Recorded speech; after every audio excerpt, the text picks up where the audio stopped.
You know, good day everyone. It's me, Kalingap Super Mario. Shout out sa lahat ng ating mga live viewers, sa mga lahat ng mga taga-subaybay sa Team Kalingap, mga solid supporter sa Team Kalingap, at lalong-lalo na sa mga OFW nating mga nakasubaybay lagi sa Team Kalingap. Magandang buhay sa inyong lahat, no? For today's video mga Kalingap, reaksyon na natin itong walang tigil na issue ngayon sa Kalingap, no?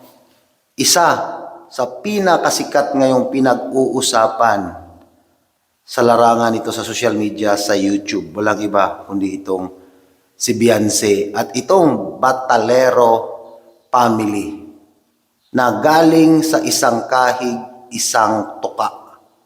Real talk to ha. Real talk ito. Totoo naman. Di ba? Totoo yan na itong pamilyang Batalero is galing ito sa isang kahig, isang tuka. Pero bakit? Ha?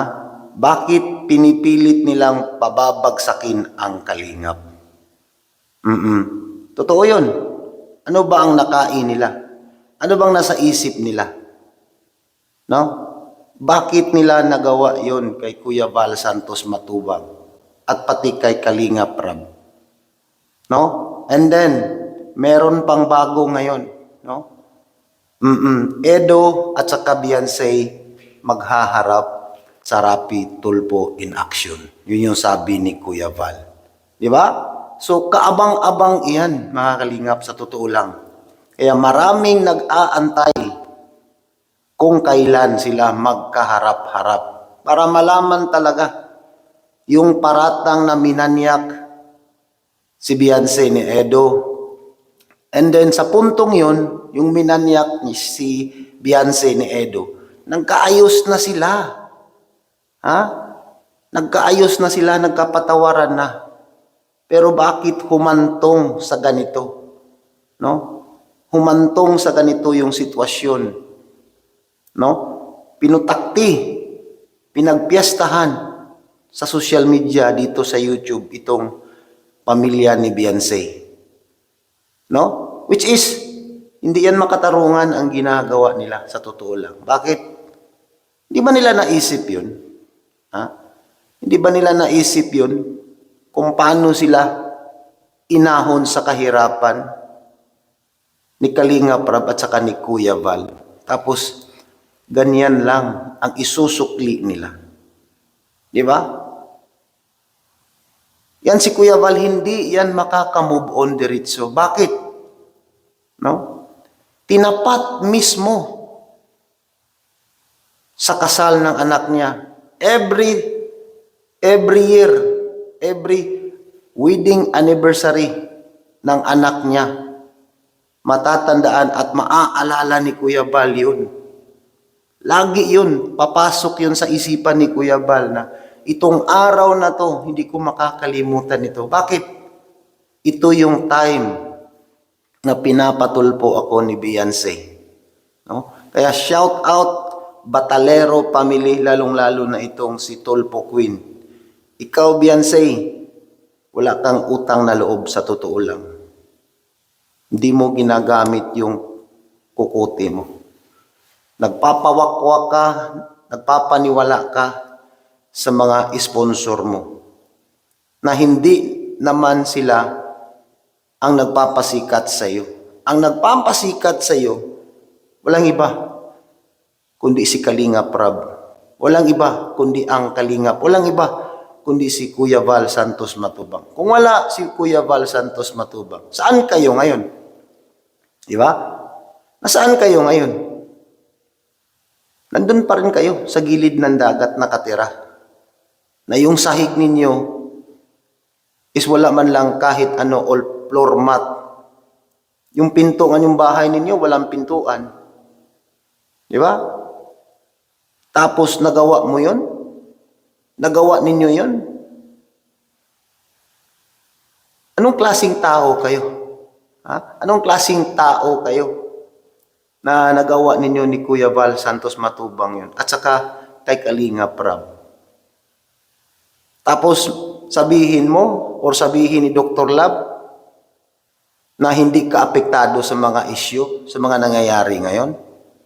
Bullshit yan, sa totoo lang. Napaka-bullshit yan. Hindi yan makatarungan. Hindi yan makatarungan, sa totoo lang. Antayin ninyo, may paglalagyan kayo, sa totoo lang. Sabihin ninyo, hindi makamove on ang kalingap. Hindi talaga. Ha? Sabihin ninyo na itigil na ang lahat ng mga issue, reactor, lahat ng nakikisawsaw. Paano titigil? Isipin mo nga mabuti.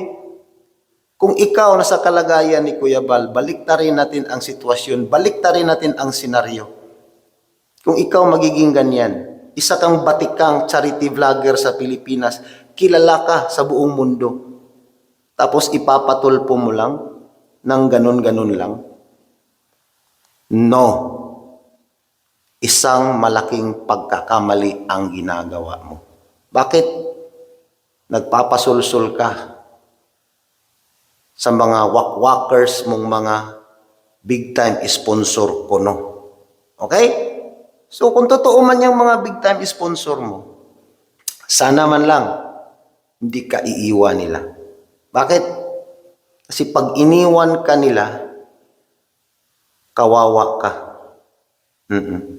Kawawa ka talaga. Sa totoo lang. Yan lang yung masasabi ko sa iyo. Oo. Tapos, ito pa. No? Ito pa. Darating sa punto na magkakapamilya ka. Hanggang sa magiging anak mo, malalaman nila yan. Kung ano yung kagagawang ginawa mo sa kalingap. Hindi naman yan mabubura, sa totoo lang. Hindi yan mabubura. Nakaukit na yan sa kalingap community ang ginagawa mo. Totoo yun. Hindi yan kwento-kwento lang or content lang. Real talk nga ni, di ba? Alam mo ba yung real talk? Sayang ka. Beyonce Batalero, sayang ka.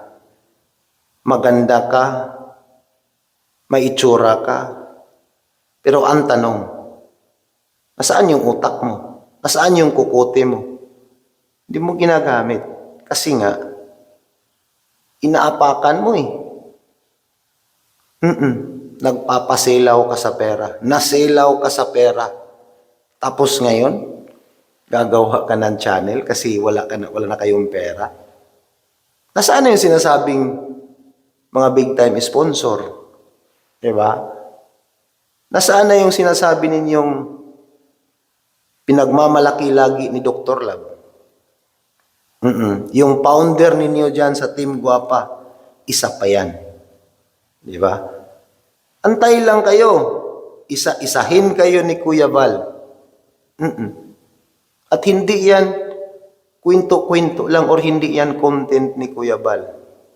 Totoong laban yan. Di ba? Totoong laban yan. Yan si Kalinga Prab. Yan si Kalinga Prab sa totoo lang. Nakikiramdam lang yan. Di ba? Nakikiramdam lang yan si Kalinga Prab kasi nga hindi naman kasi si Kalinga Prab ang pumunta or humarap sa Rapi Tulfo in action.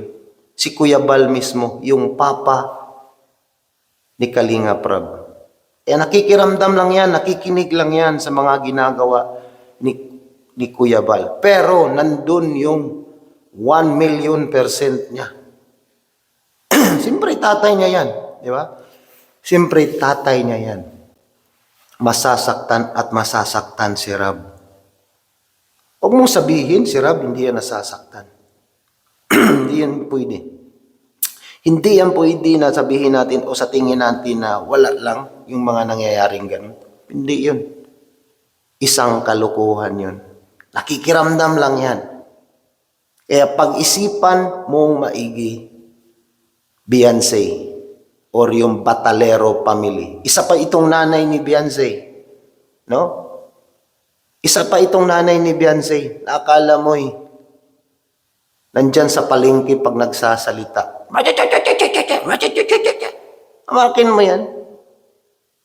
Isipin ninyo, galing lang kayo sa isang kahig, isang tuka. Ilagay ninyo yan sa kukuti ninyo. Kung ano yung mga kagagawan ninyong lahat. Di ba? Hindi nyo ba naisip yan? Hindi nyo ba nakita yan?